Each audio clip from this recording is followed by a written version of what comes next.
السلام عليكم ورحمة الله تعالى وبركاته.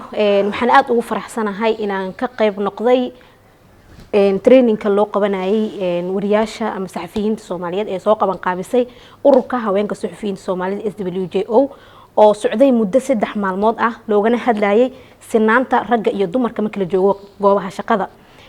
aniga ahaan waxyaabo badan aan ka faa'iiday marka aan ku guda jiray intuu training socdo 3 bari. waxaan ka faa'iido oo kale in ay jiraan caqabado oo haweenka ku ayaga isku keenaan oo markii la joogo goobaha shaqada dhibaatooyin kale oo maxaan ku raahdaayay goobaha shaqada ay kala kulmaan sida erayo oo caadiya oo hadda bulshada dhexdeeda caadi ka laakiin aan ahayn ku habooneen in la dhaho haweenka. waxaan ka faa'iidno oo kale in ay jirto anaga gaab xageena ah oo loo baahan yahay inaan sare aan u qaadno in xuquuqdeena aan mar walba noqoto mid aan raadsano oo aan cadeysano sida markii gabar ay ku dhacdo dhibaato kale aysan qarsan maxaan ku raahdaayay sare u qaado. aad u mahadsan yahay Ustaad Cabdiqaasin oo ahaa asigana soo jeediyaha barnaamijka oo waxyaabo badan nagala taliyay. sidoo kale waxaan ustaadka ku amaanayaa in uu na siiyay waqti anaga aan ku share gareyno macnaha fikradaheena ama fikradaha nagu jiro.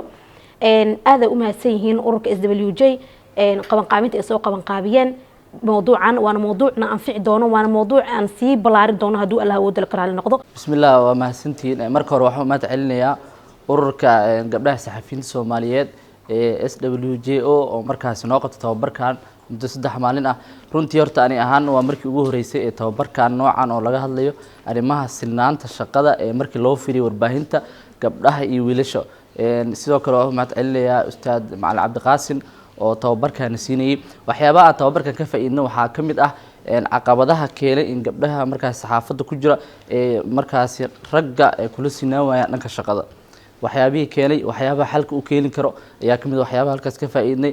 sidoo kale waxyaabaha faa'iidnay waxa kamid ah oo aan loo fiirinayn rag iyo dumar intaba in markaas qofka wariye ah ee markaas ka shaqeynaya dhanka saxaafadda in markaas mushaarkiisa uu markaas kordhin dalban karo waxyaabo markaasi oo markaasina baray ustaad waa mahadsan yahay dhammaan ururka SWJ waxaan leeyahay waxaan rajeynayaa markaasi in 3 maalin tababarka noo socday wanaagi iyo waliba tababarkii waxyaabo casharadii aan ka baranay in asxaabteena markaasi meediyaha nala jooga ee saxaafadda inaan dib ugu celin doono isla markaa dhankooda ay ka faa'iideysan doonaan haddii maanta aan ahaan 2 qof oo xarunta ila shaqeeya u gudbiyo labadaas qof kalena dad kale u sii gudbin doonaa. taasna waxay ka dhigan tahay marka in tababarkii ay wada qaateen dhammaan wariyaasha rag iyo dumar ee ku sugan magaalada Muqdisho. mar kale waxaan leeyahay ururka gabdhaha saxafiyiinta Soomaaliyeed ee SWJO in tababarkan gobolada gaarsiisaan halkiin ka sii wadaan. dhammaantii waxaan leeyahay waa mahadsantihiin mar kale.